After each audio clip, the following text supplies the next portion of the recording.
Is it time for recess yet? I'm so glad you found time to join us here on the Childcare Director's Chair, where Erica Sacoccio shares her best practices that she's refined through her passion of directing childcare centers over the last 23 years. From parenting interaction, systems to save you time, money, and stress, to profitability. She shares it all from the Childcare Director's Chair. Hey, good morning. Welcome to Childcare Director's Chair. I'm your host, Erica Sacoccio, and I'm so happy that you are here today, tuning in for our daily tips. If this is your first time on the channel, welcome to the family. If you love our content, please be sure to hit the like, subscribe, or follow button. And we're so happy you're here, so let's get into it.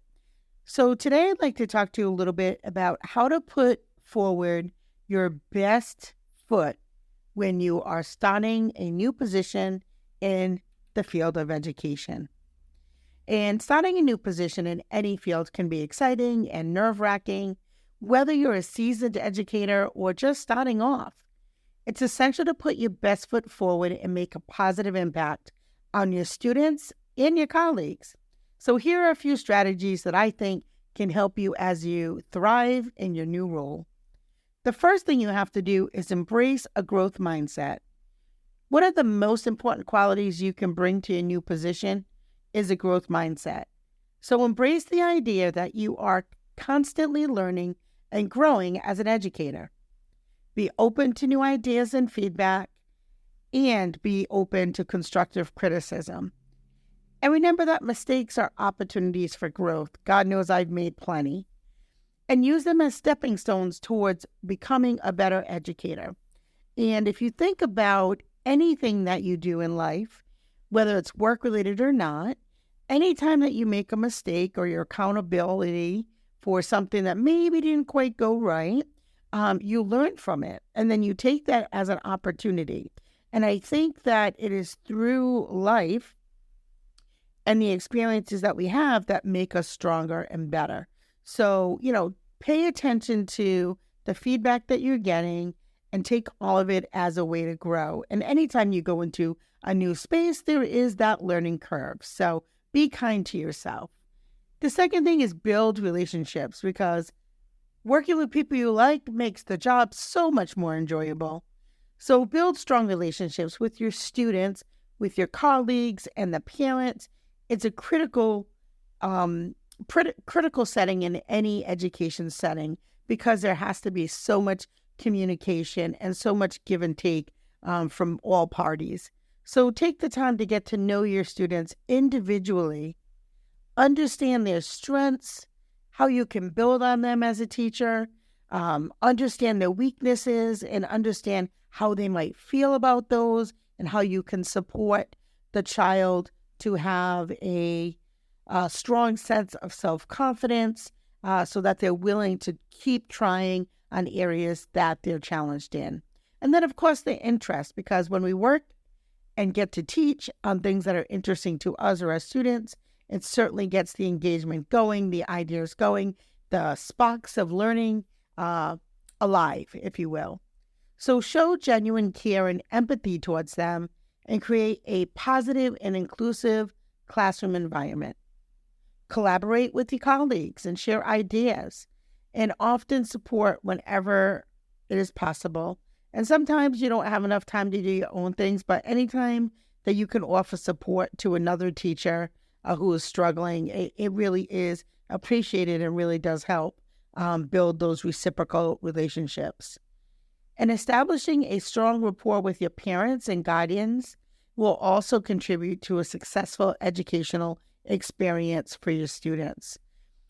Parents can really either make or break a classroom, and they can really be such a source of support when it comes to understanding their child, when it comes to bringing in their skills or their talents into the classroom. Parents are, for me, I have always found a wealth of resource.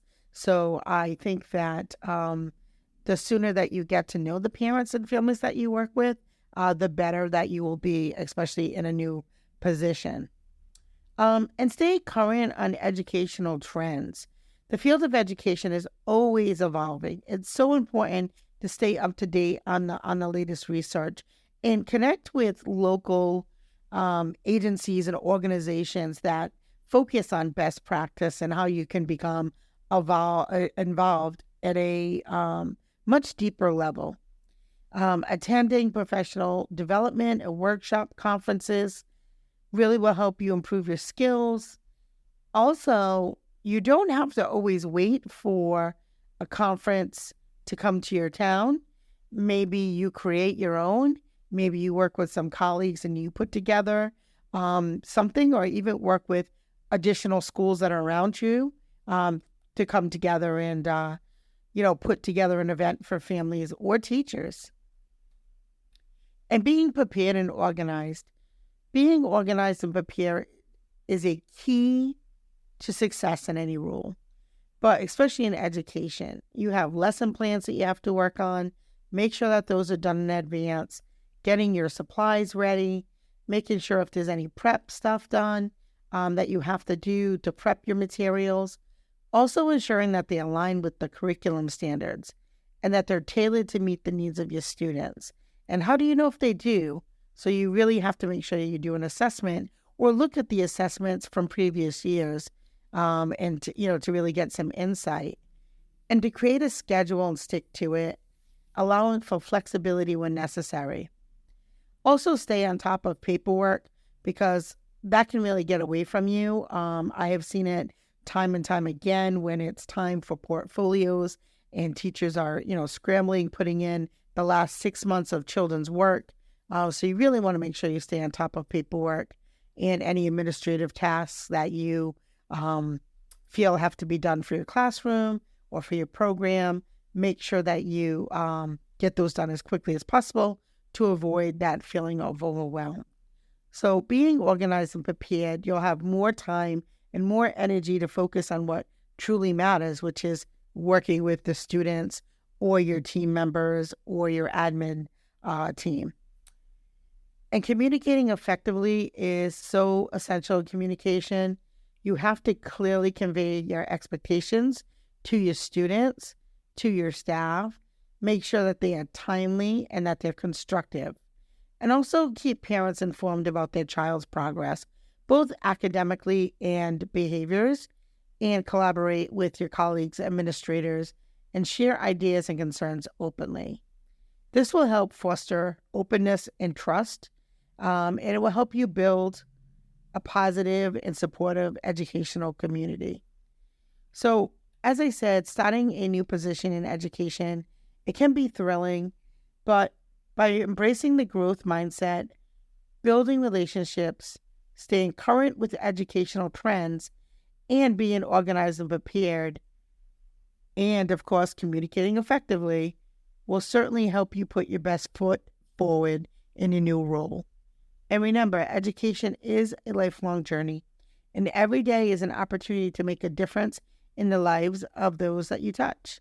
So step into your new position with passion, dedication, and commitment to excellence, and watch the impact grow. This has been the Childcare Director's Chair Daily Tip. Thank you for tuning in. See you tomorrow. Well, all the cute little kiddos have been picked up and it's time to go home. And that'll do it for another episode of the Childcare Director's Chair. Please leave a review so Erica knows the information is helping you to manage and improve your childcare centers. Remember to subscribe to get the latest episode from Erica's Childcare Director's Chair.